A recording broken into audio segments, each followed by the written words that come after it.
You get that? Okay, we have Jake from the mid part of Florida down by Ocala. He's excited to be here. We're excited to have him. We're open for questions. Right here in the front row. Hey, Jake. Jacques Doucet, WAFB TV in Baton Rouge. Just tell me about late last season, going from all the noise to now people saying you're a top 10 team or something like that. You know, it's one of those things. We had a huge mindset shift in the locker room, and a lot of guys stepped up into a leadership role that maybe they weren't in before. And guys, we called it a one-day contract type of mentality. Guys really shifted the way they thought and approached practice and weights in the training room, and it was a tremendous change and a big mindset shift. Right side, second row. Alex Byington on 3. DJ was just in here talking about how the teammates joke with him about his different personality on game day versus. Can you kind of delve into that? What is he talking about when you see the off the field versus when he steps on the green? Yes, sir. So DJ, he's awesome, right? Like, he's just a hanging out type of guy. He goes in, he's about his business. He works his tail off. He treats everything like it's it's the last thing he's ever going to do. But then on game day, man, he's got a different type of swag to him. Like, he's getting everybody fired up, and you don't see that from Sunday through Friday, just Saturday. And I think that it was the first game he was going to start, and he gave us a little pregame talk that I don't think we can put on camera, but he got us all pretty fired up. Front row. Chesson Boucher with NBC 33 in Baton Rouge. It's a two-part question. One, LSU got Jack Pyburn. You being an offensive lineman going head-to-head, kind of who is he and who is the athlete that LSU was getting? And then also DJ Lagway basically helped y'all, propel y'all to beat LSU in a big momentum shift for you guys. What do you remember from that game? Yeah, so to start off talking about Jack Pyburn, he's a tremendous competitor. He works his tail off in the weight room. He works his tail off at practice. Everything's a game rep for him, and he was a very good teammate to me. But he made a decision for himself and his family. And then, can you repeat your second part? I'm sorry. No, just DJ Lagway came in basically on one leg to Right. help beat LSU. But what do you remember from that game, and what do you take away from just what he did for you guys as a team?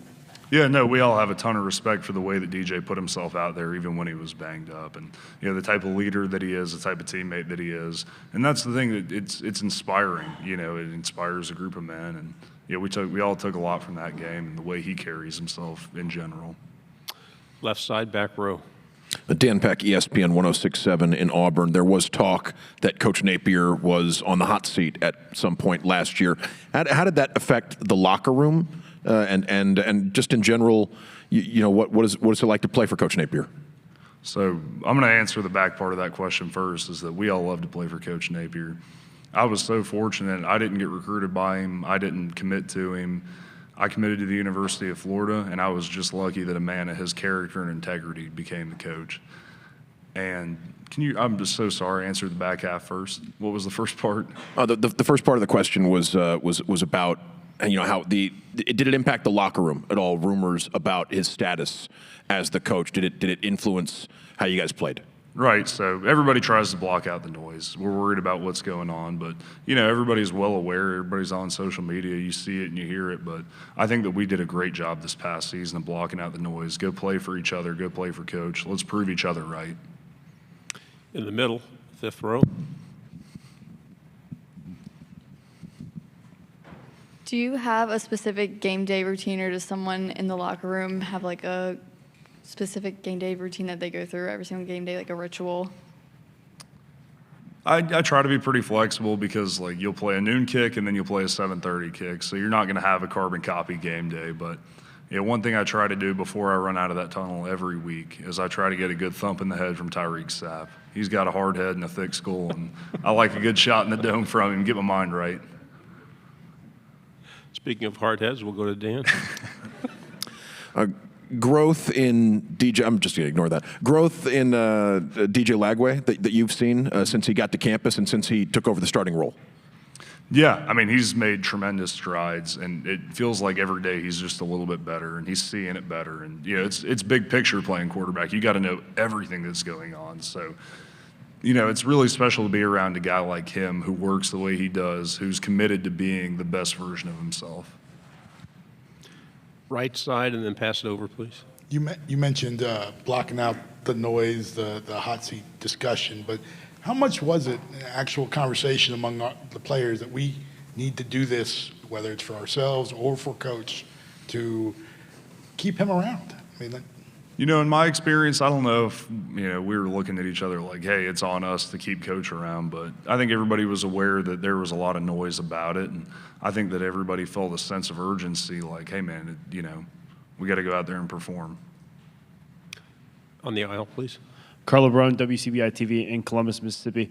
I had to ask, you guys kind of knocked Ole Miss out of the college football playoff conversations for good after you guys beat them. Now you guys going to play in Oxford. Are you expecting maybe a little bit more fire to that game than usual? Oh, we expect all of our opponents to be fired up to play, and anytime we get to go put the ball down and compete, we're excited to go do it. You didn't grow up far from Gainesville. Did you make it to the campus and the games growing up? We got to go to one game usually every year because my old man would put on his the Sherwin-Williams Company tailgate for his store, and we'd get complimentary tickets. All right. It was always special. Front row. Just an early season trip to LSU and Tiger Stadium. What do you know about that? And I know all your games are important, but a big matchup in September early. Oh, no doubt. No, we're all super excited. Everybody knows playing at LSU at night's a real deal, and that's about as electric as it gets in college football. So we're all looking forward to competing in that environment. On the aisle, please. Tyler Shaw with KBTX and College Station. What do you remember about the Texas A&M game last year and going up against that team? They were a really talented team. Across the board, there was a lot of guys who were big, strong, fast, really good football players. I remember that it just felt like we couldn't ever get our feet underneath us, and it was a tough game for us. But I think there was a lot of growth that we got from that game.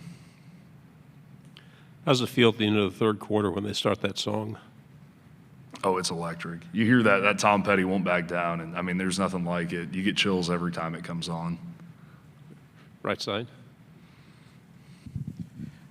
talked a lot about DJ, but and he's getting a lot of preseason hype, a lot of attention and odds and such that.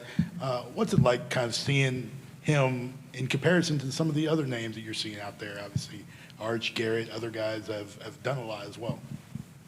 Right. I think that it's a great honor for him to be recognized that way, but he knows just as good as anybody that, that doesn't mean anything. We got to go put that on tape. We have time for a final question. Anybody here? We'll go here in the front row again.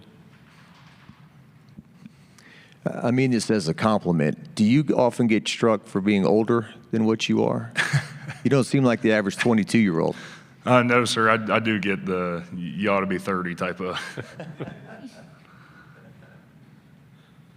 Hey, thanks very much, Jake. Good Thank job. you, sir.